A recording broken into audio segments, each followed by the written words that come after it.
Welcome to my session on building a recommender system using Apache Spark and Akka. I'm going to take you on a tour through building recommendations for your own application.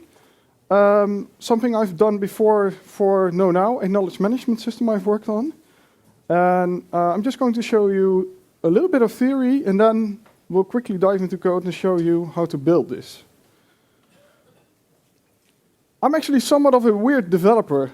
I used to develop code, but nowadays I'm a technical evangelist, which means I talk about code. And I write about code, I make videos, and sometimes I still spend time developing products. One of these things is that I've worked on KnowNow, a knowledge management system, which uses social media-like constructs and machine learning to make sharing knowledge smarter, easier.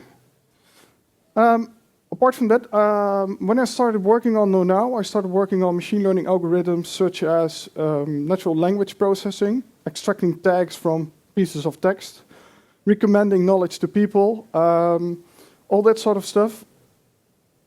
I think machine learning is somewhat of a hype in one sense, and it also changes our industry quite a bit. Systems become more intelligent because of this technology, because of machine learning. And while I was working on machine learning, I came across quite a few presentations and quite a few blog posts, articles, scientific papers that explain all the mathematical theory behind it, but they don't tell you how to actually use it. I find that kind of sad. So today I'm going to show you a little bit of theory and hopefully a bit more code to give you a sense that you can do this too, and you don't have to worry about all the statistics, gradient descent algorithms, all that sort of stuff. And on top of that, and that makes me especially weird in this conference, I'm a Microsoft MVP. And that means I'm actually awarded a prize by Microsoft for being a most valuable professional. They think I do a lot of stuff for them, but they're wrong. I'm sorry. I do a lot of Java, I do a lot of Scala, I really like those languages. I also do F#, a functional programming language from Microsoft, probably not well known by a lot of people. Anyone? F#? Please? Oh, 2, maybe more. C#, I do that too. So Microsoft thinks I do a lot of cool stuff. That's basically it. When you think about recommendations, I have to take you to Netflix, which is probably the most well-known appliance that uses recommendations. 35,000 movies, at least in the US. In the UK and in the Netherlands, it's a bit different. But still, a lot of movies. And I bet none of you have seen them all. And there's a reason for that. We know the Avengers. We know Ninja Turtles, which is coming out soon. We know Lord of the Rings. We know all the blockbusters, the big movies. But there's a lot of other stuff on there that's probably interesting for you. But you haven't heard about it. What Netflix tries to do, and what other companies are trying to do too, is give you information that you probably wouldn't search for, but is still interesting for you, based on the fact that you like other stuff. I like Lord of the Rings a little bit, not much by now, but based on the fact that I like Lord of the Rings, he probably will recommend me The Hobbit, which makes sense. But there's also other movies in there that I haven't heard of before that are still, I'm like, oh, okay, I will try that out. Same thing goes for Spotify. Spotify has millions and millions of songs we probably haven't heard about. And they try to give you this information upfront without asking you to search for it. Recommendations is sort of the exploration mode of the internet. It's not like Google, where you can search for something and will give you exactly what you searched for. It shows you everything else that you didn't search for, but is still interesting. That's what recommendations do for you. So there's many ways in which you can solve this problem. If you think about recommendations, you can go in a few different directions. One of these directions is, I like Lord of the Rings. My wife likes that too. My wife has a couple of friends which like somewhat other movies. And what a computer can do is look at that and recommend those movies that the other people liked as well in your friend group.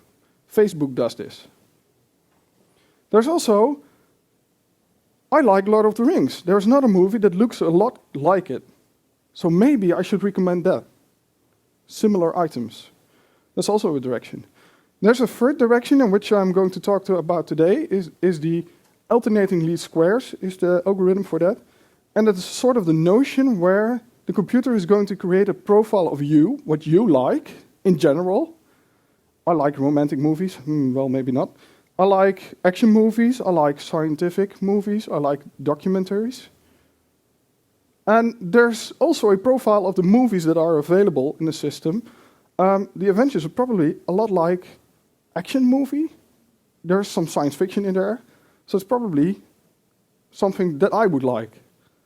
But there's also, my wife likes to watch The Devil Wears Prada. Anyone? Hopefully not. No. Phew. Yeah, you never know what you can encounter. There are a few people that actually like that movie. There's one in the back. Okay, yeah, that's fine. And you could also say, my wife likes it, that's why I watched it. Yeah. And that's why my recommendations on Netflix are messed up. The idea is that that's a romantic movie and less of an action movie. So the computer will not recommend that to me because my profile is different. And that's what I'm going to show you, how that works. Just for reference, I've included two other algorithms. The first one is a matchbox recommendations. This is a technique that Microsoft uses to recommend stuff, basically. They built this because it's more scalable. One of the issues you run into when you try to recommend 35,000 movies for 5 million plus users, you will run into problems. It won't scale. And the middle one is the one I'm going to talk about. And the bottom one is a k-nearest neighbors. Is basically what I just said. Something looks a lot like another item, and based on that, I'm going to recommend it to you. I'm going to select k nearest movies or neighbors. So, machine learning is, it's kind of difficult for a computer to guess what you like. And it takes a lot of computing power, which means you're going to use a piece of software that's capable of delivering such power. And what I'm going to show you today is Apache Spark. Apache Spark is a MapReduce application framework that you can use to build programs that run across multiple nodes, multiple computers. And what it tries to do is it will take your algorithm that you write using map, filter, take, skip, etc., all those functions, and it will split it across multiple computers, calculate each part, and then bring back the reduced part, bring it back to one single driver.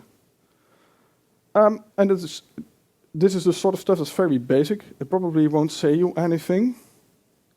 You will probably think at this point, okay, why should I use this? Well, machine learning takes a lot of data, and a lot of data means that my computer is going to take a long time to calculate everything. So what can you do? You split up all the data into manageable chunks and send it off to different computers, calculate the result, and then get back everything that you need. So that's what Apache Spark provides. Apache Spark provides a basic MapReduce algorithm, and it also provides libraries on top of that you can use to do machine learning. And one of those machine learning things is recommendations. And the cool thing about Apache Spark in contrast to things like Hadoop, Hadoop uses the hard drive very extensively to store its data. Apache Spark tries to use memory as much as possible. So if you have a computer with 256 megabytes of gigabytes of memory even, you're good to go. Anyone in the room that has used Apache Spark before? Then you already know this, probably. So a program that you write that uses Apache Spark works like this. You write a program, and the program is going to talk to an Apache Spark master. And the master will take your commands, your logic, and it will split it up across multiple slaves. Those will do the calculation and will bring back to the master, and your master will talk to your program to store the result. Does it mean that it is complicated? No, it is not at all. An Apache Spark application looks like this. I spin up a Spark configuration. I will tell it which master I want to use, in this case, local. And local means my own computer, basically. And between the square brackets, I'm going to say, eat up all my CPUs. Thank you very much. I got 8, so that's good. 8 cores. Pretty awesome. And there's one other trick I do. I use config.setAppName. And the thing is, if you run an Apache Spark job on a shared Apache Spark server, we'll get a GUID. And you can guess what happens if 20 people start 20 jobs on a single master and one of them breaks. You don't know which one, unless you set a name. So I set a name for my application, and then what I do is I create a Spark context, and this is one of the things I learned when I start to program Scala. Scala developers write their code once and read it back never. And that's why it's so short, SC, Spark context. I don't know what it is with Java developers. They tend to be very long. The Spark context configurator, builder, configurator factory, something like that. In the end, if I have a Spark context, I can do the interesting stuff. I can ask the Spark context for a text file. In this case, it will load a file from disk, and then I can say, okay, I get lines of text from the file on disk, split them on the comma. It's a comma-separated file, so that should work. Then, what I do is I convert it into a record type. In Scala, you have this possibility to use case classes. For those that don't know how this works, in Java, you would normally say new, some data, angle bracket, the arguments, angle bracket close. In Scala, you can do this differently. If you use a case class, instead of public class, you say public case class, then you will get this syntax without a new keyboard. It's sort of write once, read never. You get a sense where I'm going. Shorter, less code. If I run my application at this point without the last line on my sheet, nothing will happen. Absolutely nothing. My program will say, okay, I'm done. And I got nothing. What the? It won't even take time. 0 seconds. Well, maybe 1 millisecond because it had to set up the Spark context and everything. Only when I try to invoke the count method, which is a reducing method, then it will fire off my Spark job to my master, send off everything to the slaves, perform the calculation, and get back the number of lines in the file. And there's one more important trick I have to tell you about. I'm reading this file from disk. Now, where are those slaves going to get that file? Anyone have any idea what will happen if I run this on a cluster?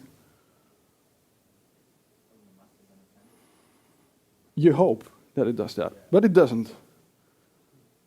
My program has access to this file, and it will send off the definition of the job, which is those lines of code, to the master. The master will split it up, and then it will assume that a file is available on disk on every slave.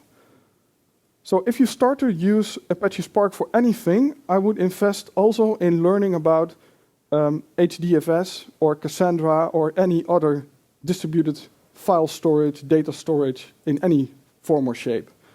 Otherwise, it's not going to fly. Okay, back to my recommendation. That's why I'm here. So how does this work? For example, I watched Lord of the Rings. I liked it. I say, this is Lord of the Rings, and this is me, and I give it a rating of 5. What you will end up with is a matrix of ratings given to movies by users. So far, so good. Now there's a problem with my matrix, because if I want to recommend movies, obviously you want to show the movies that are rated the best, right? That's a sensible thing to do, if you ask me. I would like to give people movies that they probably like. And they probably like is something like, I would like to give it 5 stars. But there are blank spots in my matrix. This is a problem. Computer can't recommend empty things. But there's a trick here. I can ask the computer to come up with a number for the empty spots in my matrix. And this is how it works, how it's going to do that. I take my matrix, and I'm going to assume, this is where it gets tricky with machine learning. Machine learning is essentially a way to model reality by dumbing it down, by making it simpler. So I'm going to assume that I have a number of items that have 3 properties that describe them. This is it, right? I'm going to make this up. 3 properties. Who's going to say that 3 properties are enough to describe a movie? It could be 15, it could be 20, it could be 100. I don't know. I'm just going to make this up. I'm going to decide that 3 properties is the way to describe a movie. The same 3 properties describe what I like. And there's a match here. Because if all 3 properties are maxed out, I will probably give it a rating of 5. Probably. I don't know yet. So this is the trick. I'm actually going to ask the computer, come up with these 2 matrices of data that fit the final matrix the best for those filled-in spots. This is basically the formula. And here it gets tricky. Because now you will say to me, that's impossible to do. Yep, that's correct. It's impossible to do. Let me break this down a little bit. So the R component in this formula is the matrix on this left. The U component is the matrix, is one of these 2 matrices. And the I component as well. And the trick is, I know this one. At least for the spots that were filled in. I don't know these 2 ones. So I'm going to do a second trick over here. I'm going to assume that there's a random value that describes the users. That's the U component. So what I'm going to do is I'm going to fill this matrix with random numbers between 1 and something, 10 maybe. And what I'm going to try to do is then I'm going to say, oh, well, if this is the one component filled in, I can fill in the other.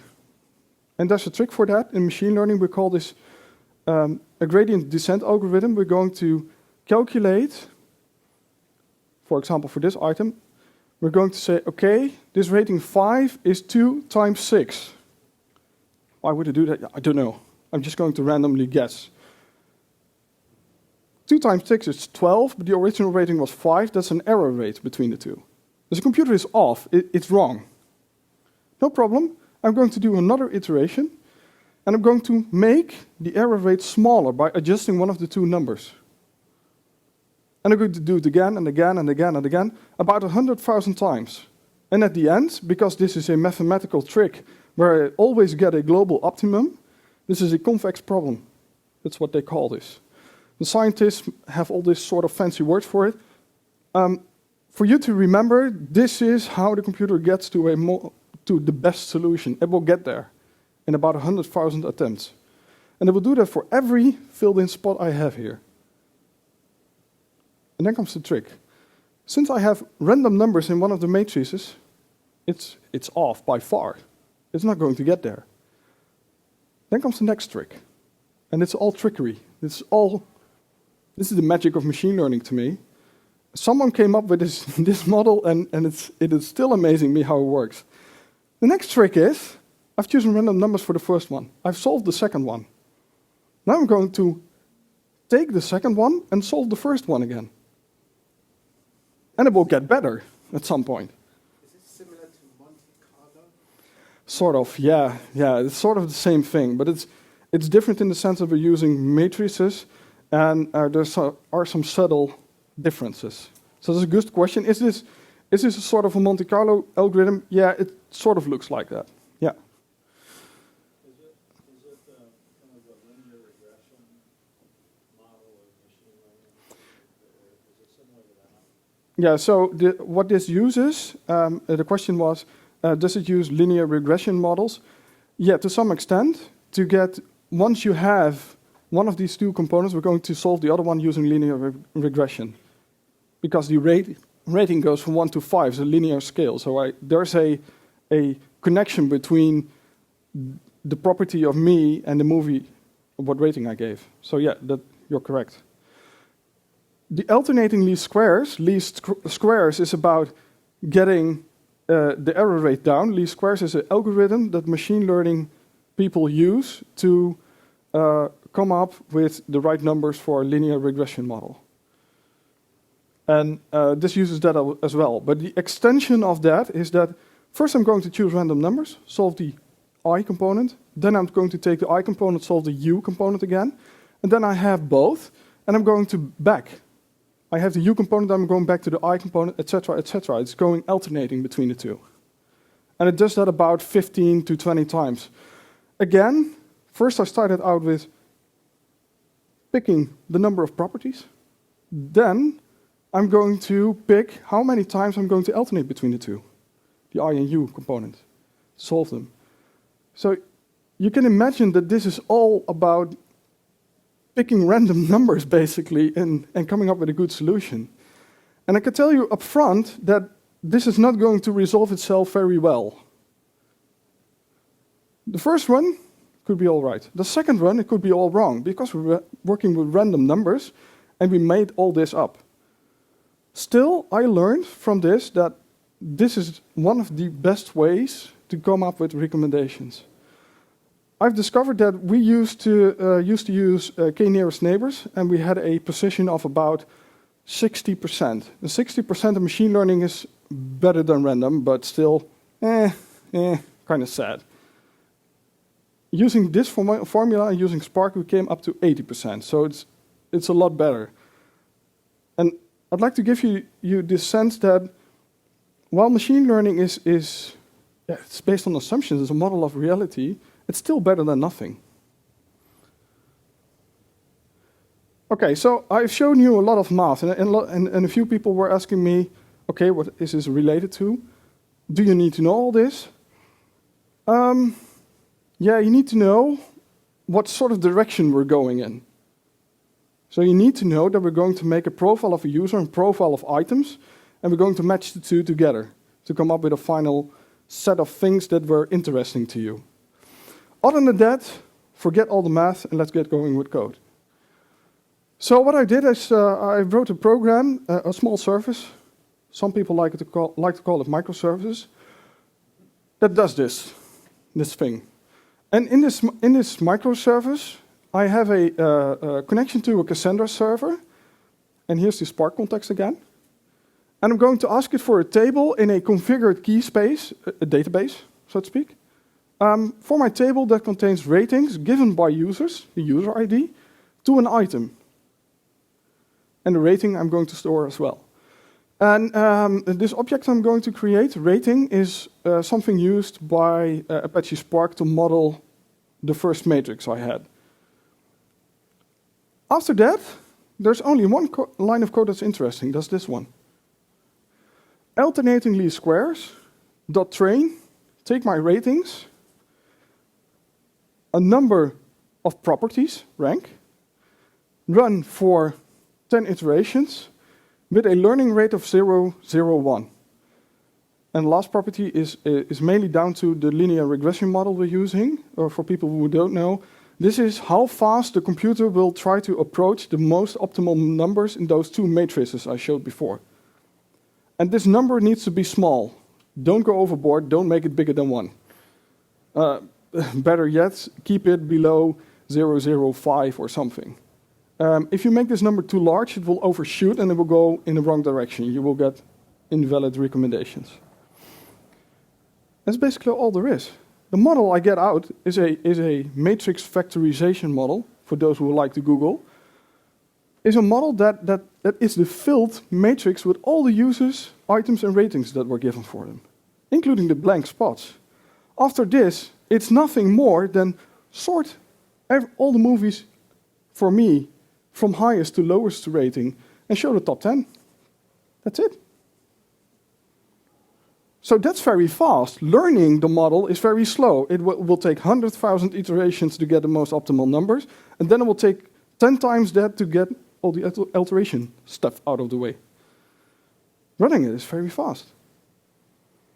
And programming apparently too.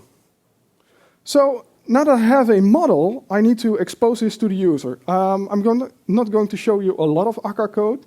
If you're interested in basic Akka stuff, I suggest you look it up online or watch one of the other sessions. But this is how it works. I have a central actor that's basically my recommender system. I can send a message to my recommender system and ask it for recommendations. I can also send it a message to train my model. And for that, it uses a recommender system trainer model. And here's the reason why. I just told you that training this model is very slow. So you don't want to run that in the main actor that's also serving recommendations, right? That's a bad idea. It will take 20 minutes, maybe a few hours. I don't know. So offload it somewhere in the back and continue running. And it has a HTTP connection to the outside. I used Akka HTTP just because it's available. You can obviously use Spray or some other HTTP connector if you like. Here's what it looks like. So this is my recommender system actor. It has a connection to the Spark context because it has to ask stuff of Spark. When I send it a train message, it will invoke the method train model. And train model will fire off a child actor to start training the model. I will get to that in the next slide. Also, you can send a generate recommendations for a specific user. And what that will do is will generate recommendations for the specified user, and it will generate 10 items. And lastly, when the trainer is done, it will send me the result back, the model I trained, and I will store that. And there's actually a trick in Scala that I find very neat. When you look at the model over here, initially it's none. I use Scala optionals quite a bit. The sense is that you can call a flat map on this, even though it doesn't have a value. That will come in handy in the next few slides if you look at it. So when I generate recommendations, I can say, okay, dear model, I'd like to call flat map on you. And when I have a model out of that, I want to ask the model to recommend products for my user and the number of products I want to use, and convert that into a list. So basically, I can ask my model, dear model, give me 10 products for this user. Why am I using flat map here? Well, if you first start your microservice, the model isn't trained. So what happens when I don't have a model and I try to call it? Java users would get a no reference exception. I don't like that, so I made it optional. So when the model is none, flat map doesn't fire. It doesn't work. It doesn't happen. And that is why I'm using this at the end, get or else. So when it generates recommendations, I will give back the recommendations, and otherwise you get an empty list. And that's what I send back to the user, a list of recommendations. So there's basically only 2 lines of code involved for the machine learning. Train, one call, and generate recommendations.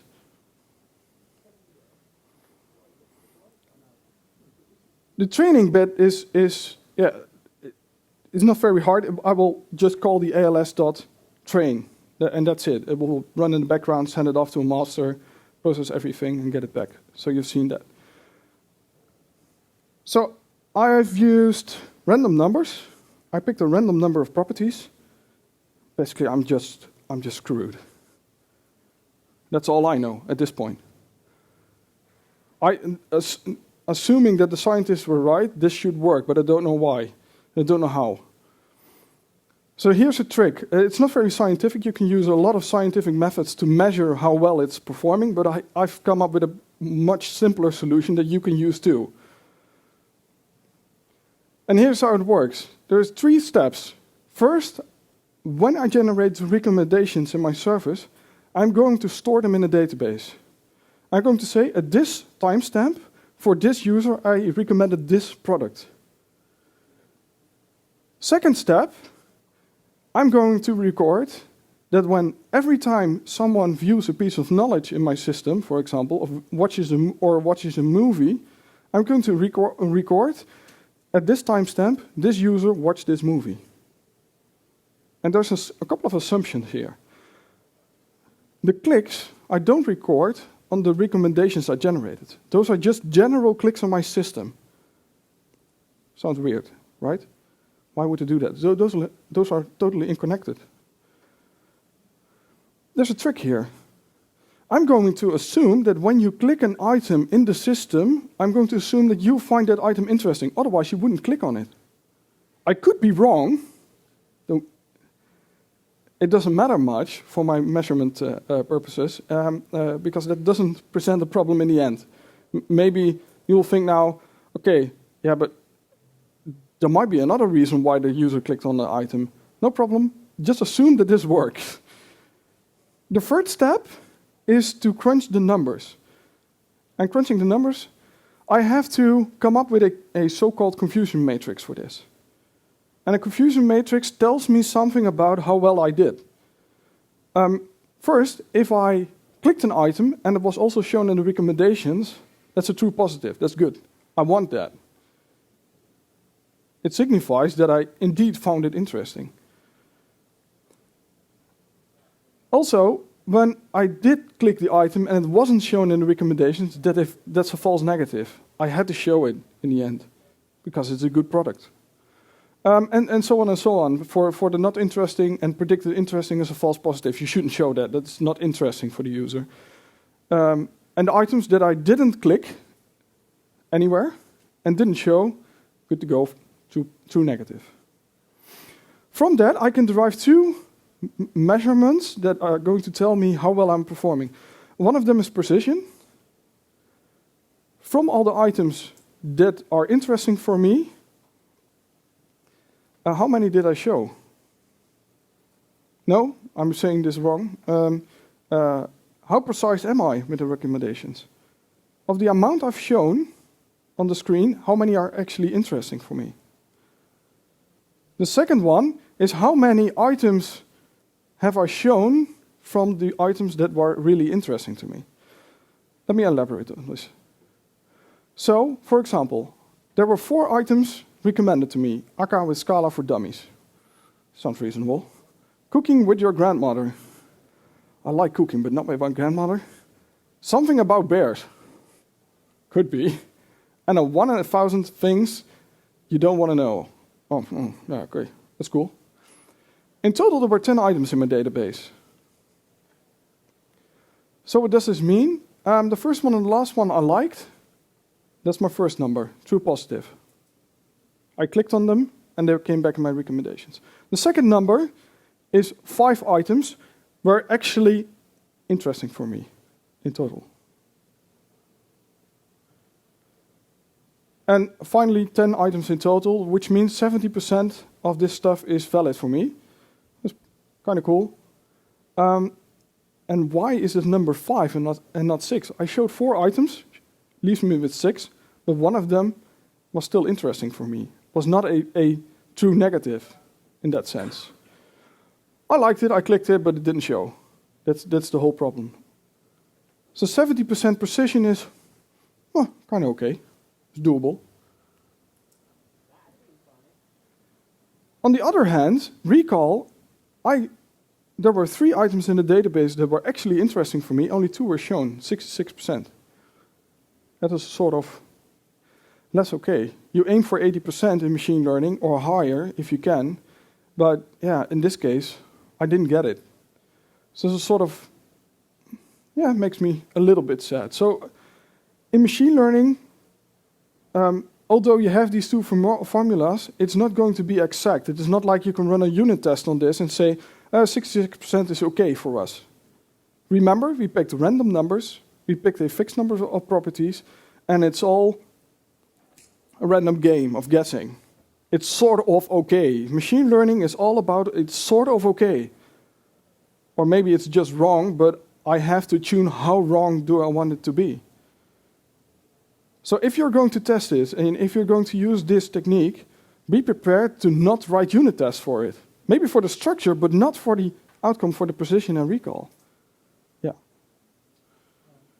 So just to clarify in this scenario, when somebody picked something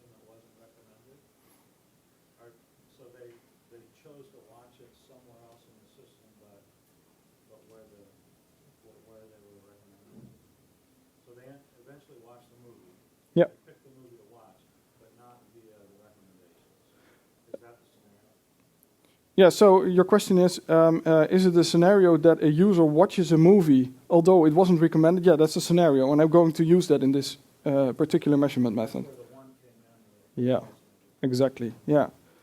And that's why this method, if you ask a scientist about it, he will say, he's doing it wrong, idiot. What are you doing? What were you thinking? This can't be. Panic, chaos, disorder, etc. But yeah, I'm pragmatic. I have to get a job done. I have to sell this product. I have to do other stuff. So this is the most easy way to fix this. And the other thing I like to say about this is that you can't run unit tests on this, okay? So what do you do next? How do you make sure that it still works on production? I recommend that you monitor this.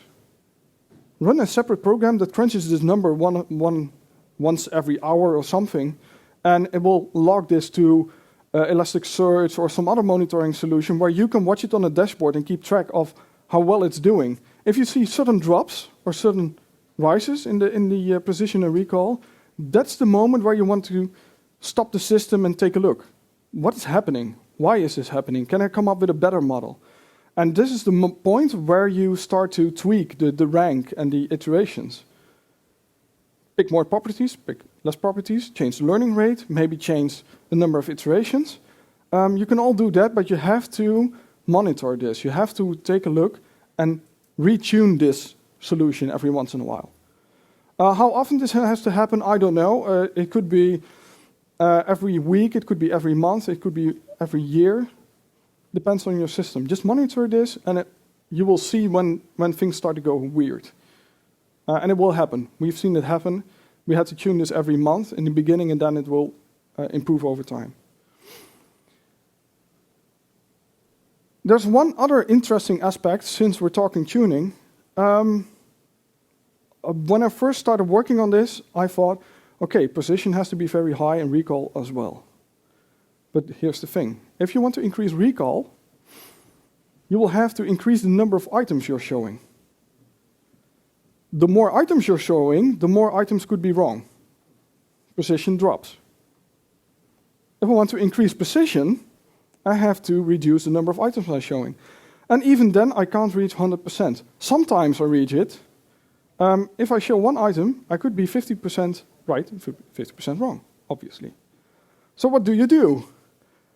The problem, the solution to this problem is pick anywhere between here, somewhere in the middle. And here's why. Sometimes precision is good if you want to be absolutely sure that people get the correct information. That's all fine. It's perfect. But that leaves out exploration. At the beginning of my talk, I showed you that exploration is cool. You want Spotify, new music, Netflix, new movies, because otherwise I get bored. I'm done watching. So what do these people do? They say, okay, about 50% is fine. It's no problem. I will show you other movies you haven't heard about and probably don't like, but we don't know. We'll leave it up to you. And what will happen is sometimes a movie or an item pops up that you do like, despite the fact that your profile is different. That will teach the computer, once you give it a rating, that your profile is changing. This is one of the problems that machine learning has. Machine learning, and once you train a model, you have a model for that situation at that time only, and that's it. And that's why it's wrong all the time. That's why we don't reach more than 80%. That's why we can't reach 100%. Because we make it for one situation at one timestamp even, if we try to keep it technical. So what do? You promote that the computer is changing. You sometimes explicitly make it wrong. You sometimes show items that the user didn't want. No problem. He will sometimes change his watching behaviors. And then the computer will learn new things and then will move along. It will improve over time. How long do you account for lag? There's a time, finite time? also monitor that. So Yeah. then you've got to get some, I guess, an average for all the users in your system, assuming that everybody was changing their style or Yeah, so there's a good question you have. So there's a time period in which the model is invalid. But that starts as soon as you train it. And how often you have to train it depends on how well you want to perform. So if you want to perform really well, you have to train very often to keep up with the user. I don't know about Netflix and Spotify, how fast they are training, but we, in our own knowledge system, trained every night. And that kept up with the users. So that's for us, it worked. For you, I think it should be, yeah, I don't know. You have to try it out. You have to monitor. That's all I can. 500 million users, then they make Yeah, exactly. Yeah, so if you have 5 million users, it will take a long time to train, so it might not be doable in a night. I know for a fact that 5 million users is no problem, but yeah. So if you want to try this out yourself in good fashion with this morning, it's free, it's available online. You can download it. I take no responsibility at all, but if you have issues, send me an email. Or submit an issue on my repository or something. Or if you have questions, I have a Twitter account. You can reach me there. I still have some time left for questions, so fire away. Yeah. Can you do a meta thing on this? So where you're tuning the parameters, can you use the same technique to find the optimum parameters? Oh, that's a good question. Can you use a machine learning technique to find the right parameters for the model? Probably, maybe. Don't know. Could try it out one day. Yeah, that's a good one. At this point, I don't know, but it's an interesting theory to try out once. Yeah. Yes. Just to clarify, at the beginning you showed us 3 different strategies. This one is to recommend movies that people that like similar movies like as well? Or what's So your question is, what kind of technique does this use? This is the profiling technique where we create a profile of the user and a profile of the movie and match the two together. It's very similar to the other one, but it uses a different approach. So the other one is a similar movies thing. Yeah. Good question. Yes. In the 3 arrays that you have, one was a 5 by 3, one was a 3 by 5. Is that so the matrix math works out, or is that? Yeah. Yeah, and it's So you have to know that. You want to make sure that the transpose. So yeah, your question is the matrix R I showed on the slide has a particular shape, and the other two as well, so that the two, if you multiply the two smaller ones, you will end up with a bigger one. This is a sort of property of a matrix. In the end, if you start to build this, you don't have to know all that. That's the math stuff. Other people will worry about it. Yeah, but still, if you're interested in this sort of stuff, I suggest you look it up on Google or something. Yeah. There's actually quite a few good papers on this algorithm that describe its drawbacks and its pros and cons and everything. Yeah. Can you do online training for the machine learning algorithm you just described?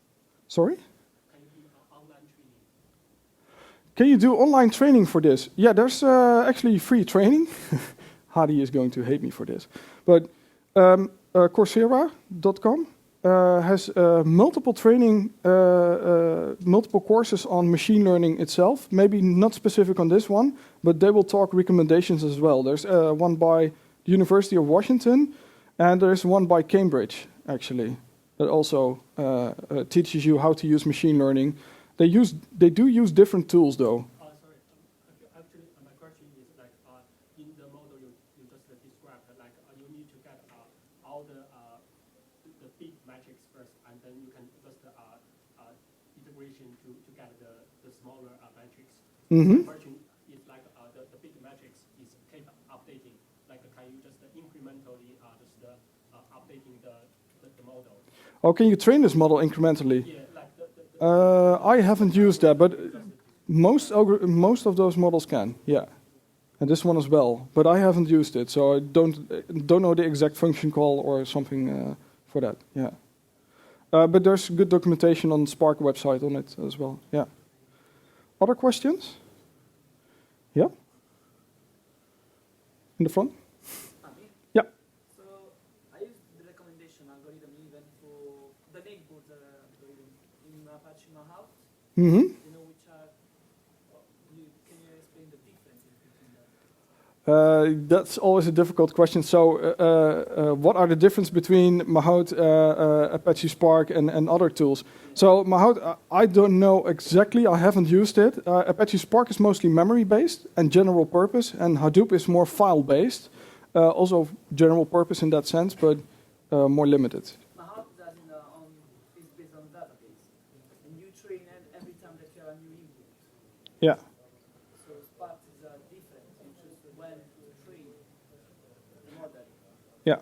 Yeah. So it's a different technique than Mahout. Yeah. So if you have time, we can talk about it. I'd like to see a demo or something. Any other questions?